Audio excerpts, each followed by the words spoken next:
Hello ladies, welcome back to my channel. If you're new here, I'm Aisha. I am a feminine embodiment and self-trust coach, and I help women reclaim their confidence, embody their softness, and feel safe living the life they truly desire. If you want to be my next big success story, go ahead and hit that subscribe button so you never miss out on powerful tips, inspiring stories, and essential guidance so that you too can manifest the life of your dreams. Today's video is incredibly important, and especially as a woman speaking to women who most of you are going through a difficult time. Most of you are experiencing the deconstruction of your life, the pressure of hustle culture and frantically trying to do and figure your way through life is causing you to crumble, to feel stuck, to feel frustrated, to feel like you're not yourself, to act out of discordance with who you truly are to your core. And before we get into the topic, I do want to remind you I have a free Facebook group. I will link in the description. It is the Soulful Sisterhood, where I drop little tidbits, little downloads. I take you on walks with me where I speak on different topics related to mindset, manifestation, and feminine embodiment, as well as some of the tougher conversations like, the struggles of body image and motherhood and what it means to be a woman. So I would really love it if you joined that community. And let's get into today's video. The title sort of says it all. The deconstruction happens before the reconstruction. And what this means is before you get the career of your dreams, you're going to be fired from your job, or you're going to burn out of it and quit. This means before you get the marriage of your dreams, you are going to have to work through all of the stories and limitations you have created for yourself or adopted for yourself throughout your lifetime. This means that before you have a big breakthrough in your physical wellness or mental health, you likely will have an illness come over you that will take away the freedom and liberty of your body and your ability to use it how you want to, which can look like chronic diseases or conditions like depression and anxiety. And it is so important to understand that the deconstruction is just as sacred and necessary as the reconstruction. It is so important to understand that when you feel like you're falling apart, you're actually exactly where you need to be to prepare you for what you've prayed for.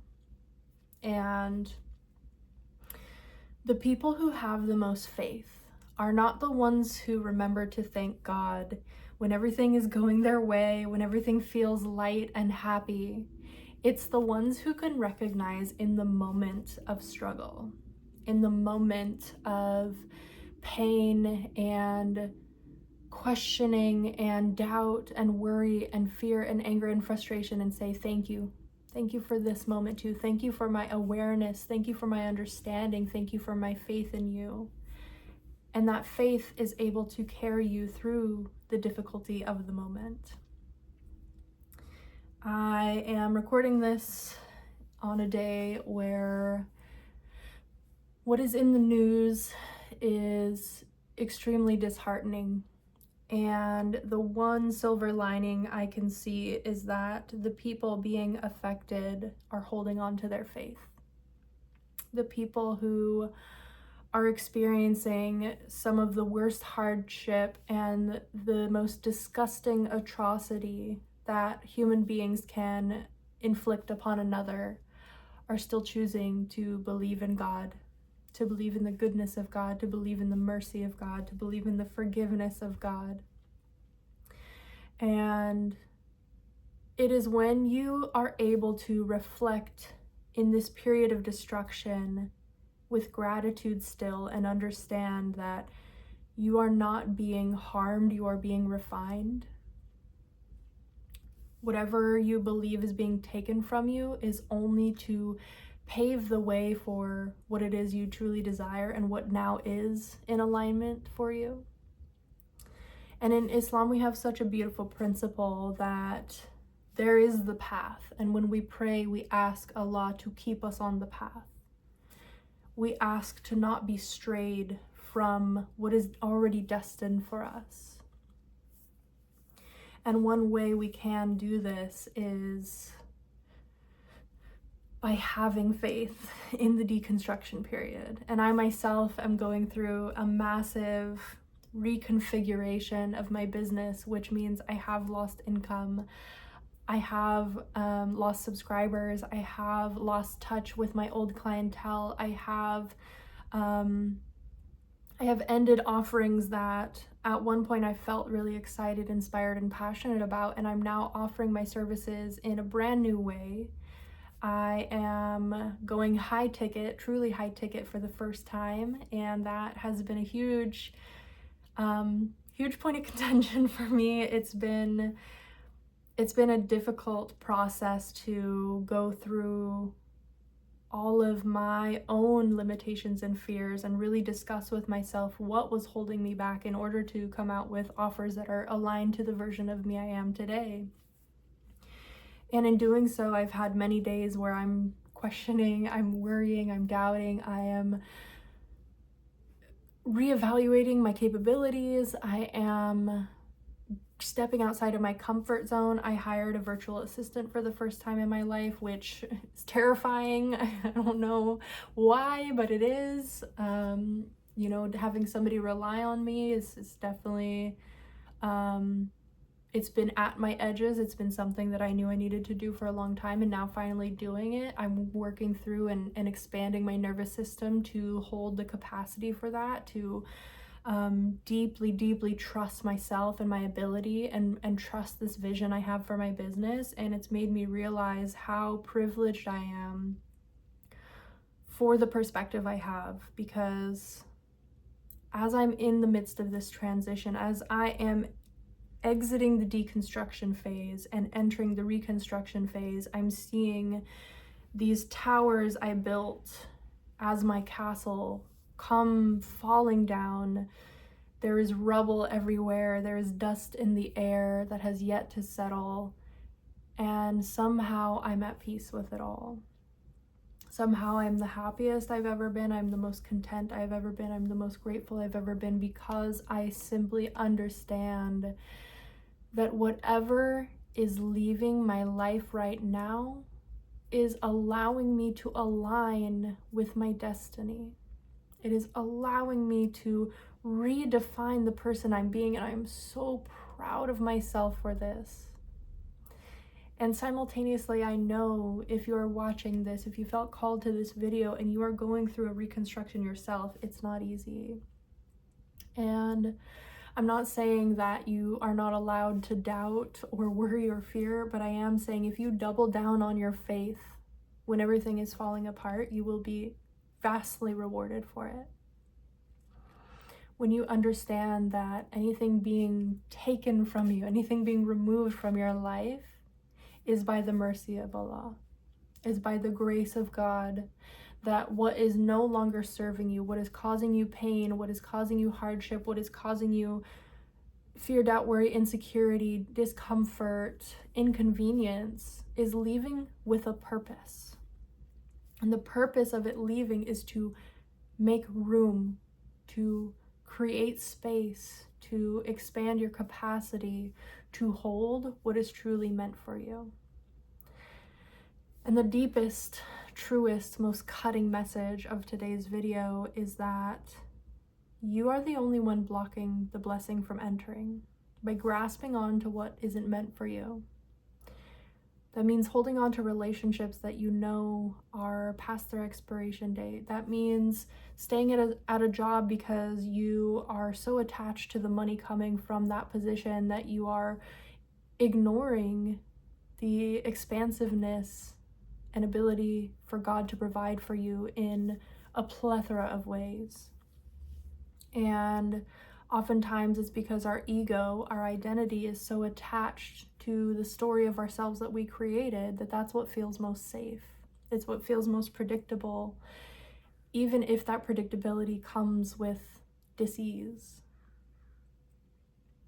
This is your reminder that it's time to let that part go. It is time to evolve, to reach for that next level self, even if it requires you to be courageous, and especially if it requires you to do something that the old version felt like they could never do. I was terrified of reframing my business yet again, because this is not the first time I've pivoted in business, and all of these storylines of what if this still doesn't work, what if this still doesn't bring in clients, what if they can't afford you, what if it doesn't work, what if people ostracize you, what if you lose friends and followers and clients, what if people don't understand your vision. And I've had to face all of that gracefully, and I've had to really lean in and turn within and pray and say, God, if this is right, continue to guide me on this path, because I feel it. I feel it intuitively that this is what I'm meant to be doing, that I am meant to be speaking directly to you, to my fellow woman who maybe has felt the pressure of society to be something she knows she no longer is, or maybe never was. And it is my soul mission to help women reclaim their power, not through force, but through ease. To come back to yourself with patience, with a softness, with a stillness that is your divine birthright. And I am part of a larger collective of women who are called spiritually to, as my mentor says, usher in 10,000 years of peace on this planet. And in light of what is going on the other side of the world today, my heart goes out to anyone struggling, to anyone having a hard time, to anyone who is directly or indirectly being affected by what is going on in the world today, by the constant negativity we are berated with when we turn on the news, by the stories of people who are seemingly innocent, and many of whom are truly innocent in all of this, having their livelihoods ripped away from them. And without focusing too much on that negativity, I want us to take the message that deconstruction is a necessary component of this life so that we may rebuild better, so that we can take the lessons we learned from those experiences and enter in a new state of alignment and flow with trust in the fact that this is how we heal the world, by first healing ourselves, by being a healer in our families, by breaking generational curses, by stopping the patterns of the way that we used to be so that we can be something better. And in doing so, we honor our truth. We honor who we know we are deep down. We honor what has been given to us and reclaim what is rightfully ours. And by default, we inspire others to do the same in their own way. Because I fundamentally believe that when everyone shows up as their best self, that is how we heal the world. That is how we fix the world's issues, by being good sisters and brothers to one another. That is how we invite God into the conversation. That is how we create peace, by laying down our arms and allowing whatever falls away to fall away, knowing and trusting and deeply, deeply believing that even this experience is rooted in good, and that Allah is the best of planners, and that what we cannot see or understand as human beings, we can give to the divine and trust, know, and recognize that that is simply what is necessary to allow for better days, to allow for better experiences. And while this is maybe a little bit of a slower, heavier video than the ones you're used to on this channel, it is so deeply necessary, and I'm honored to be the mouthpiece for this message. And I just want to say to anyone who has been personally affected, thankfully I have not been personally affected. However, as someone who is deeply compassionate towards my fellow humans, it's heavy and it's hard, and I understand. And so I just want to share this moment with you and to hold space to everyone in the world who is suffering and struggling right now, and remind them and remind you that this is temporary. And that if we so intend, if we believe that our God is good, if we believe that we come from a just creator, that we can all be part of the collective good and have a hand in making this world a better place to be. So thank you so much for tuning in. Thank you for sharing this space with me. I highly encourage you to donate to those being affected in other parts of the world right now if you're able to, and if you're not able to, do not feel bad for that. We are all where we are, and the best thing that you can do is to take care of yourself. Thank you, and I will catch you in the next one.